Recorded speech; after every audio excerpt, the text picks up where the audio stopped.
sejahtera untuk kita semua. Om Swastiastu.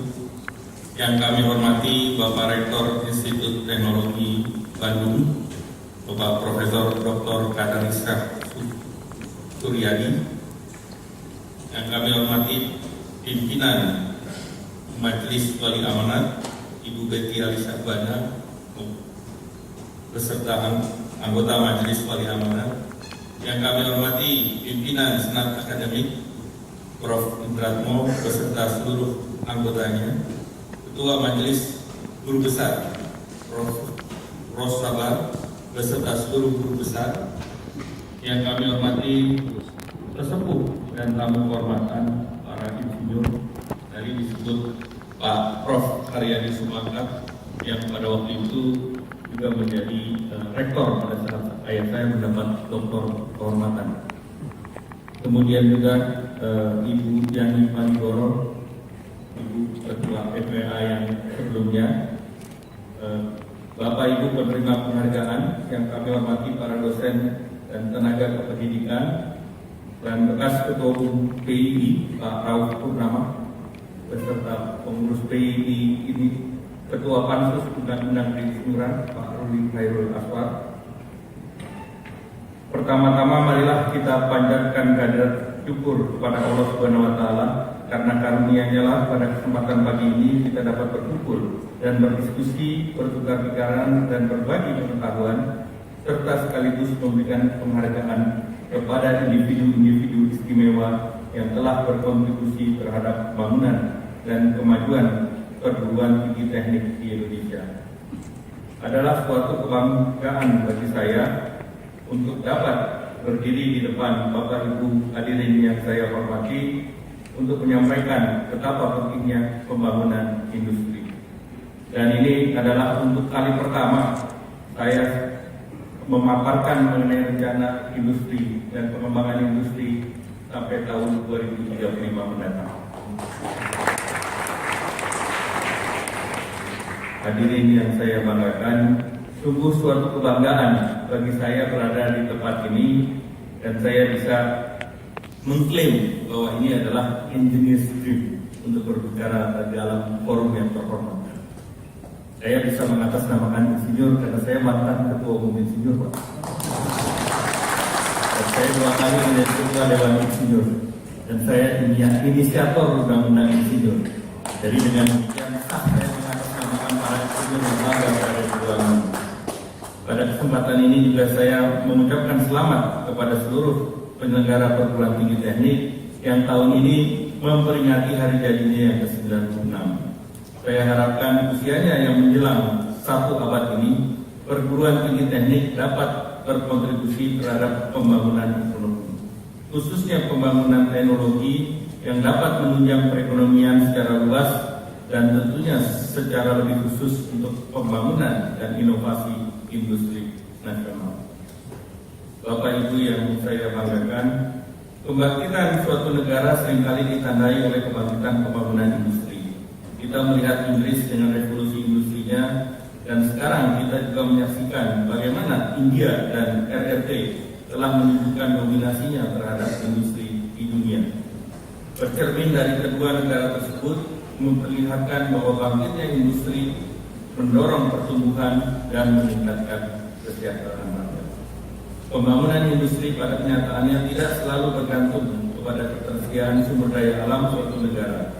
Sebagaimana kita ketahui, Jepang, Korea Selatan, hingga negara-negara wilayah Eropa yang minim sumber daya alamnya mampu mengoptimalkan ilmu pengetahuan, khususnya ilmu teknik atau teknologi, melalui inovasi untuk mendukung pembangunan industrinya.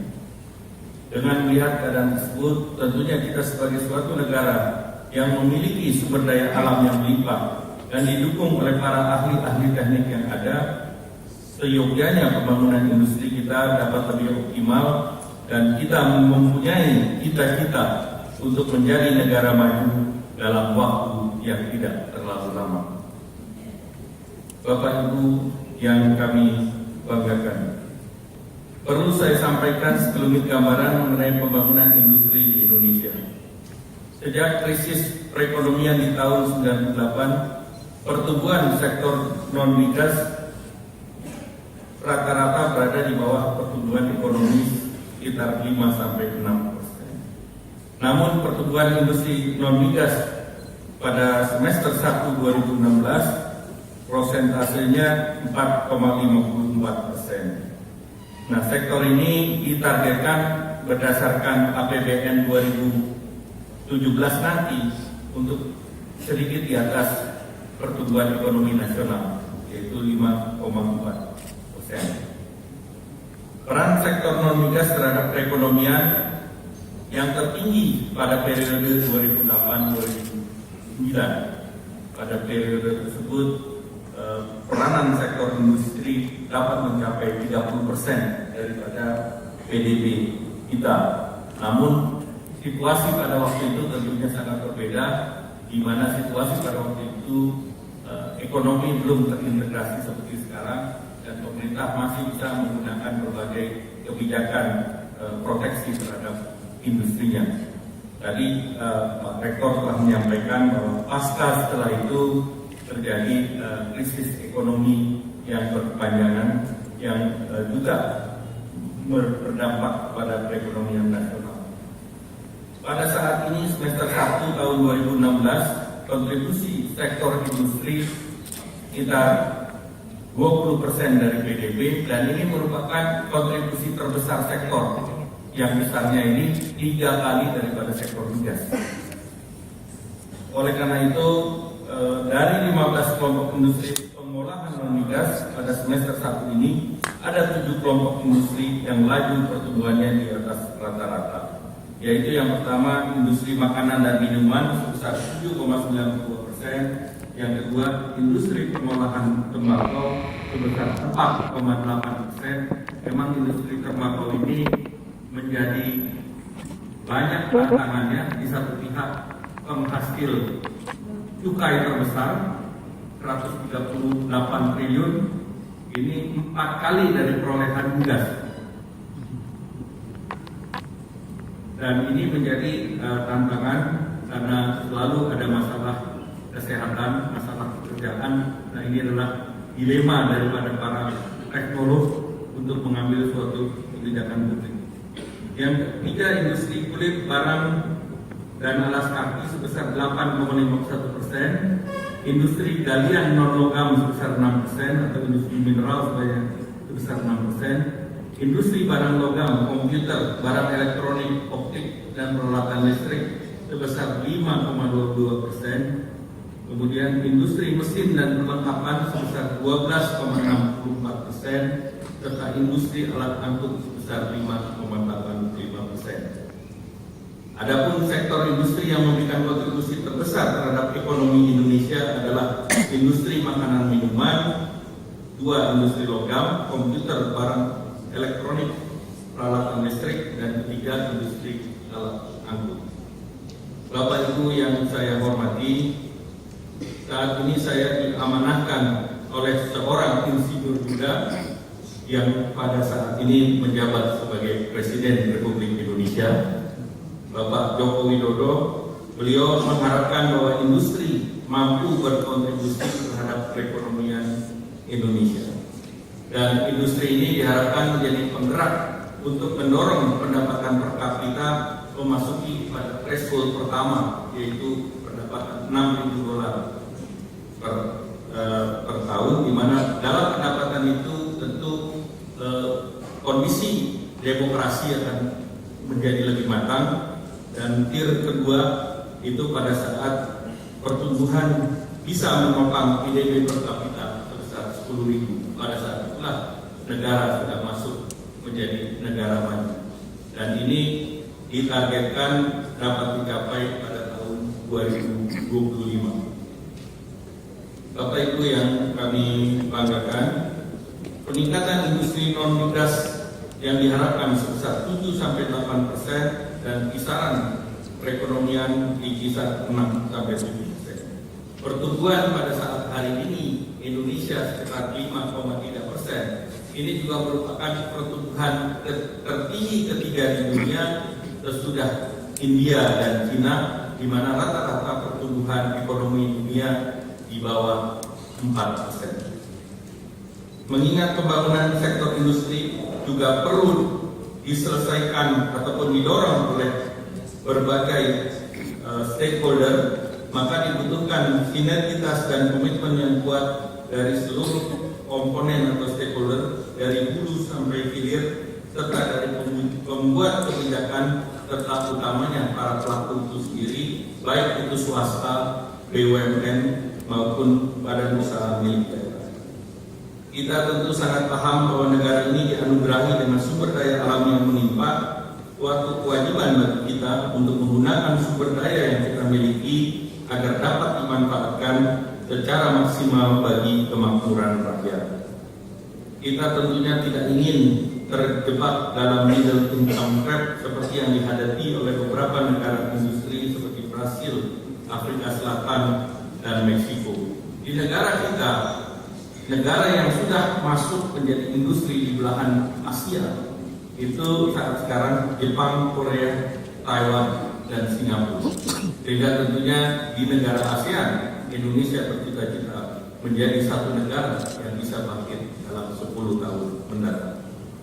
Upaya meningkatkan kinerja sektor industri memerlukan pembangunan industri yang memperkuat struktur industri yang prioritasnya antara lain pembangunan kualitas sumber daya manusia. Kualitas sumber daya manusia itu merupakan tantangan terbesar bagi industrialisasi di Indonesia pada saat hari ini kondisi ketenaga kerjaan kita kualitasnya nomor 8 di antara negara ASEAN, bahkan di bawah Vietnam. Oleh karena ini merupakan tantangan bagi perguruan tinggi teknik, terutama dari yang berada di Aula Barat ini, untuk bisa mendorong kemampuan teknologi dan juga keterampilan tenaga kerja di seluruh Indonesia.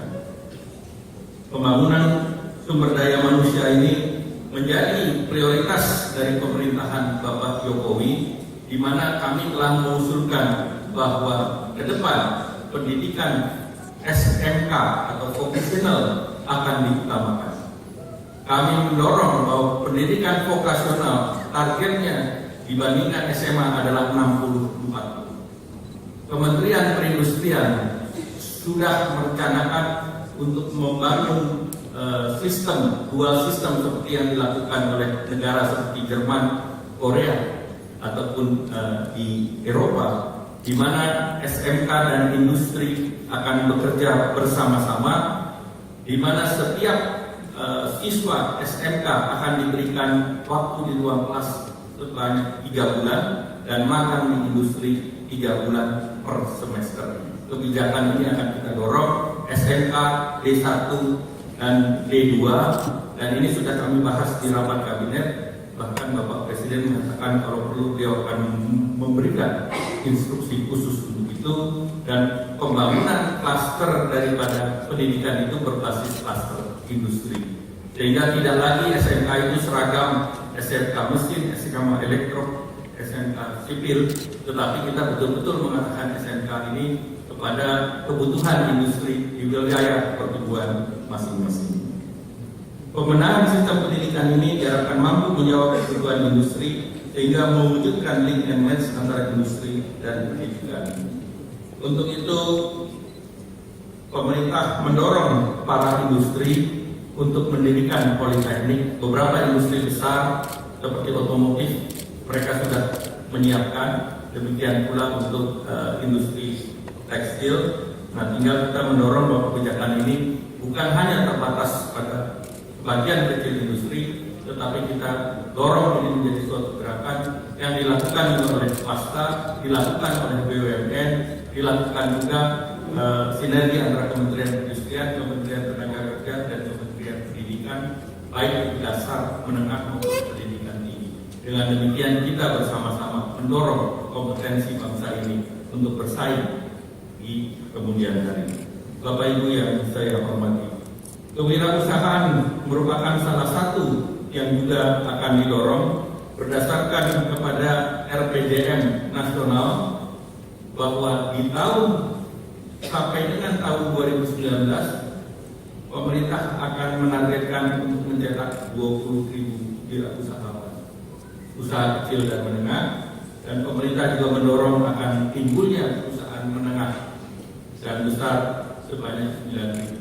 Sehingga pembangunan ini bukan hanya membangun angka pertumbuhan berdasarkan statistik, tetapi pertumbuhan ini juga memeratakan pemain daripada industri. Pertumbuhan juga mau untuk memeratakan pembangunan antar wilayah, sehingga pertumbuhan itu istilah Bapak Presiden adalah pertumbuhan yang Indonesia sentris, bukan pertumbuhan yang mengacu kepada pulau terbesar atau pulau terpadat saja.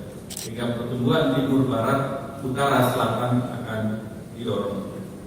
Sebagai bentuk keberpihakan kepada IKM, pemerintah terus mendorong penyebaran dan pertumbuhan IKM agar dapat merata di seluruh wilayah Indonesia. Khusus untuk mendorong percepatan akses pertumbuhan ekonomi di daerah, pemerintah memprioritaskan 14 kawasan ekonomi khusus, di mana pemerintah membangun infrastruktur baik itu kereta api, jalan tol, pelabuhan laut, bandar udara di wilayah pertumbuhan ekonomi, untuk mendorong agar kawasan-kawasan industri yang tersebar di wilayah barat dan wilayah Indonesia mampu untuk menjadi pusat pertumbuhan baru. Memang dalam 14 wilayah ini pemerintah masih memberikan kebijakan dalam bentuk policy, dalam bentuk fiskal. Namun kami masih membutuhkan partisipasi baik itu dari swasta ataupun BUMN agar bisa menjadi penggerak atau bisa mendirikan infrastruktur untuk mengundang para investor. Selain itu, dalam pembangunan dan pengembangan 14 kawasan tersebut, kami dorong untuk menyediakan lembaga atau unit pendidikan yang dapat menyediakan mensuplai tenaga kerja yang terampil dan tepat guna di wilayah tersebut. Lembaga pendidikan di kawasan-kawasan tersebut dapat saling melengkapi dan memberikan manfaat kepada dunia industri dan dunia pendidikan agar dapat memberikan masukan terkait penelitian dan pengembangan terhadap industri yang ada di wilayah timur. Sebagai contoh, di Teluk Bintuni diharapkan dapat dibangun sentra baru, apakah itu untuk industri fertilizer ataukah itu untuk industri metanol. Dan ini memang sedang dibahas bagaimana industri itu bisa tumbuh dengan bahan baku utama yang kita miliki, gas, di mana gas yang diperoleh oleh industri adalah pada harga yang kompetitif. Bapak Ibu yang saya hormati, Undang-Undang Nomor 3 Tahun 2014 tentang perindustrian mengamanatkan bahwa pembangunan industri nasional bertujuan antara lain: 1. Meningkatkan peran industri nasional sebagai pilar dan penggerak ekonomi nasional. 2. Memperkuat dan memperdalam struktur industri nasional. 3. Meningkatkan industri yang mandiri, berdaya saing, maju, serta mendorong keberadaan industri yang hijau dan berkelanjutan. Yang keempat, menjamin kepastian berusaha, persaingan yang sehat, serta mencegah pemusatan atau penguasaan industri oleh satu kelompok atau perorangan yang merugikan masyarakat. Yang kelima, membuka kesempatan berusaha dan perluasan kesempatan kerja. Keenam, meningkatkan kesebaran dan pembangunan industri ke seluruh wilayah Indonesia guna memperkuat dan memperkokoh ketahanan nasional. Yang ketujuh, meningkatkan kemakmuran dan kesejahteraan masyarakat secara berkeadilan. Dalam mewujudkan menjadi industri tangguh, itu berdasarkan struktur industri nasional yang kuat, berdaya saing tinggi, berbasis inovasi dan teknologi, dan pelaksanaan itu dituangkan ke dalam rencana pembangunan industri nasional atau disebut RIPIN 2015 dan 2035. Dalam RIPIN tersebut, kami Kementerian Perindustrian memiliki sasaran kuantitatif pembangunan industri secara gradual sampai tahun 2035. Antara lain, pertumbuhan sektor non-migas untuk mencapai 10,5%, kontribusi non-migas terhadap PDB kembali ke 30%, dan kontribusi ekspor produk terhadap PDB total ekspor sebesar 78%, dan ini yang dicapai pada tahun 2015 sebesar 70%. Jadi kami sudah merinci baik itu 2020, 2025 sampai 2035, walaupun asumsi pada waktu ini diterbitkan pertumbuhan ekonomi di atas 6%.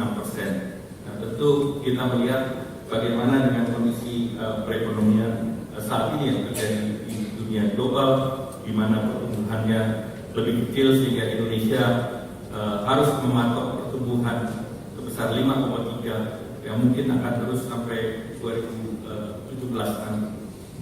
Kami juga menargetkan penyerapan tenaga kerja yang hari ini berjumlah 15 juta orang dapat meningkat 2 kali pada tahun 2035 nanti, dan juga nilai tambah sektor industri di luar Jawa meningkat dari pada saat ini sekitar 27% meningkat menjadi 40%. Nah, ini membutuhkan jumlah investasi sebesar 4.150 triliun. Jadi kuncinya berada pada investasi.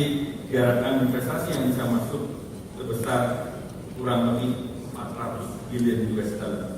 Bapak Ibu serta saudara yang saya banggakan, untuk mencapai sasaran tersebut kami membagi menjadi 3 turun, yaitu tahap pertama 2015 sampai 2019 fokus untuk meningkatkan nilai tambah daripada sumber daya alam. Kita tentu menyadari bahwa tidak selamanya kita menggantungkan kepada penjualan komoditi. Selama ini kita hanya bergantung kepada nilai mineral ataupun komoditi. Ekonomi di dekade 10 tahun terakhir yaitu ekonomi dengan batu bara, ekonomi dengan kelapa sawit, ekonomi dengan komoditi lainnya. Pada saat siklus komoditi turun seperti hari ini, inilah kesempatan kita untuk mengkoreksi konsep pembangunan ke depan, sehingga kita lebih mengutamakan kemampuan sumber daya manusia, kita mengutamakan kemampuan daripada sektor manufaktur yang tentunya bisa mengerek jumlah tenaga kerja yang dapat dipekerjakan. Salah satu yang sedang didorong oleh Kementerian Perindustrian dalam rangka untuk mendorong misalnya industri karet pada saat harga karet rendah seperti sekarang, pemerintah ingin mendorong peningkatan demand. Salah satunya adalah mencampur aspal di dalam dengan karet. Dengan 5% karet jalan tentunya akan menambah umur daripada jalan itu sendiri, meningkatkan demand daripada pohon karet, tentu menjaga stabilisasi harga agar para petani karet tidak mengalami kesulitan seperti apa yang terjadi hari ini. Standar sedang dibahas dan saya sudah berbicara dengan Kementerian PUPR untuk bisa dijalankan, dan Kementerian Perindustrian sudah membuat pilot plan daripada jalan yang sudah dicampur dengan karet. Kemudian yang kedua, pada turun 2020-2024 fokus pada keunggulan kompetitif dan berwawasan lingkungan. Yang ketiga, periode 2025 sampai 2035 kita berharap bisa menjadikan Indonesia menjadi negara industri yang tangguh. Negara ini tentunya harus berdirikan struktur industri nasional yang kuat, strukturnya dalam, berdaya saing tinggi, dan mempunyai basis riset, inovasi, dan teknologi yang kuat.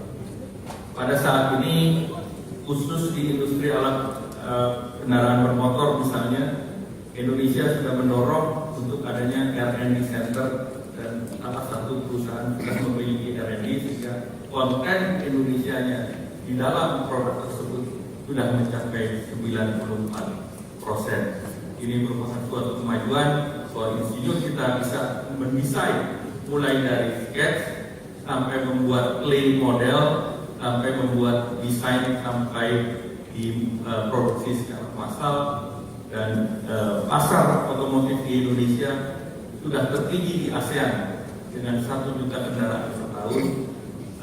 Thailand sebesar 700.000, hanya memang ekspornya Indonesia kalah dari Thailand.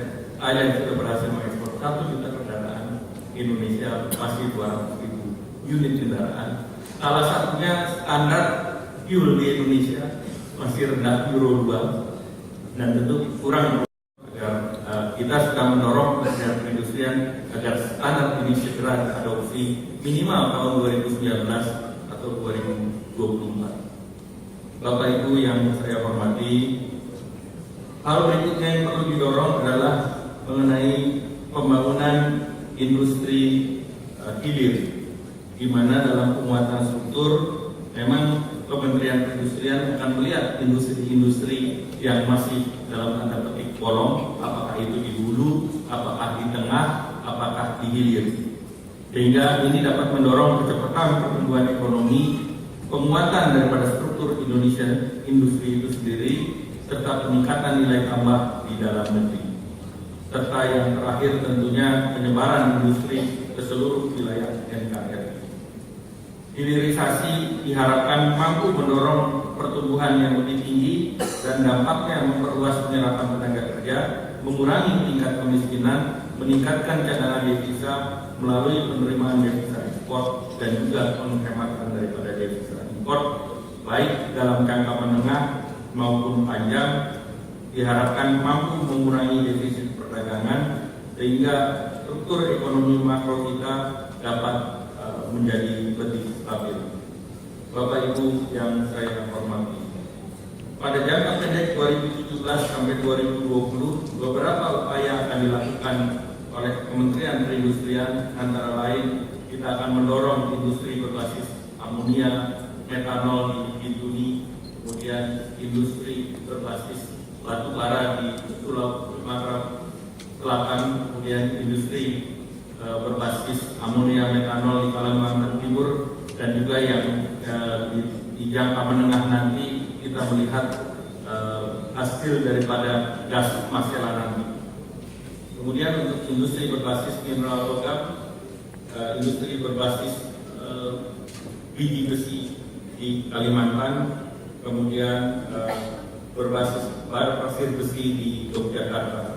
Sedangkan yang berbasis agro adalah mendorong industri CPO dan turunannya, industri green diesel, industri pengolahan kakao, industri perikanan, industri benang karet di Tanjung Morawa, Sumatera Utara. Itu adalah beberapa hal-hal yang diprioritaskan oleh Kementerian Perindustrian.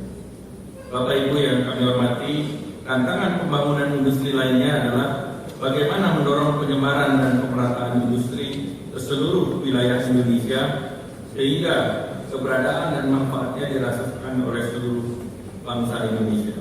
Memang berdasarkan amanat Undang-Undang Nomor 3 2014, pembangunan rencana induk dilakukan oleh pemerintah pusat, namun pemerintah daerah tentunya juga akan mengadopsi perencanaan berdasarkan industri di daerah masing-masingnya yang cocok dengan ketersediaan tenaga kerja ataupun ketersediaan daripada bahan bakunya.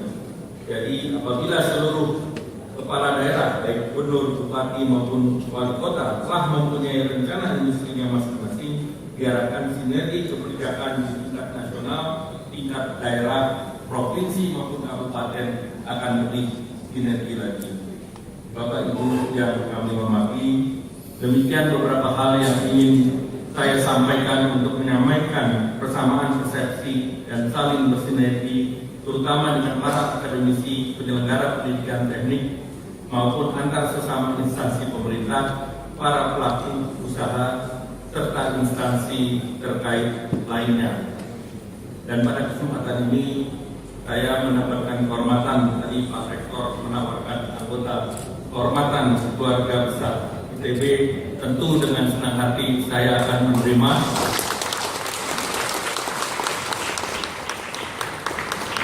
Ayah saya juga lulusan ITB dan kakak saya almarhum juga lulusan ITB. Jadi ini merupakan kehormatan. Kemudian yang kedua, tentu saya ingin mengucapkan selamat kepada para penerima penghargaan, baik itu yang utamanya kepada penerima Ganesha Prajamanggala Bakti Utama, Adi Utama, yaitu Bupati Bantaeng, Profesor Dr. KM. Kalau semua bupati bisa seperti beliau, saya yakin Indonesia maju bisa lebih 5 tahun lebih awal. Dan juga penerima hadiah Ganesha Widya Jasa Utama, Ganesha Wirya Jasa Adi Utama, Ganesha Widya Jasa Utama, dan peserta yang tidak bisa kami sebut satu persatu, namun ada beberapa senior saya seperti Pak Hilmi, kemudian Pak Ruli. Terima kasih. Beliau aktivis PII juga mendapatkan penghargaan dari Institut Teknologi Bandung. Dan pada kesempatan ini saya mengucapkan terima kasih atas kehadiran, kontribusi dan kerjasama Bapak Ibu, utamanya untuk mendukung pencapaian pembangunan industri nasional ke depan. Kurang lebihnya saya mohon maaf. Wabillahi taufiq wal hidayah. Wassalamualaikum warahmatullahi